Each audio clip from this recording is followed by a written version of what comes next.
That's the cool part about it too. And I know that it just works out with the schedule of where we go in the fall. But in my opinion, Indy's the biggest race. Everybody wants US Nationals, blah, blah, blah.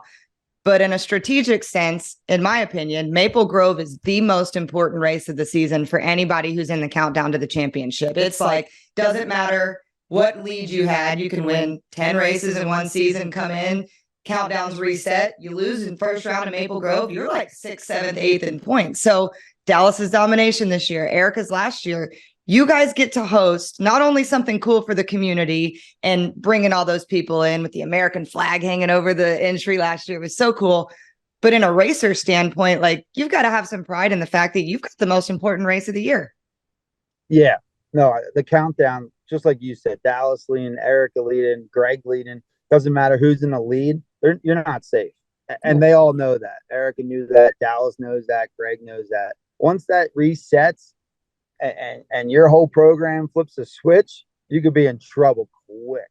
Big time quick. And that's what we're looking to do. This Lucas Oil car is looking to capitalize on that. We're looking to come around strong right now, the 9th inning, just swinging for the fence. And that's what I told the guys, let's do. And everyone changes their attitude at Maple Grove. I think Indy, everyone wants that big U.S. national win. It's great. It's probably the biggest race of the year, but like you said, performance and championship wise, Maple Grove's the shit. I mean, that's it. It's either shit or get off the pot, and you got to set the tone at Maple Grove.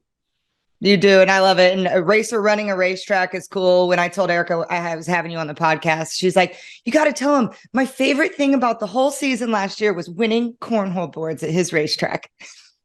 Yeah, that's our thing. We love cornhole on off the track. We play every weekend all the time at the racetrack, and we were talking about it because my sister's like, well, what are we gonna do? She went to Norwalk for the first time. I think it was last year. Her and my mom road trip, and they saw the ice cream scooper, and I'm like, we can't really do that. They have like the dollar ice cream. That's like their thing. She's like, well, what are we gonna do? I'm like, I don't know. Let me think about it. And next week we were playing cornhole with Cody and I think it was Chase. And I think Kyle, I don't know if Kyle was playing. Probably Casey. I think it was Casey and Chase. Yeah.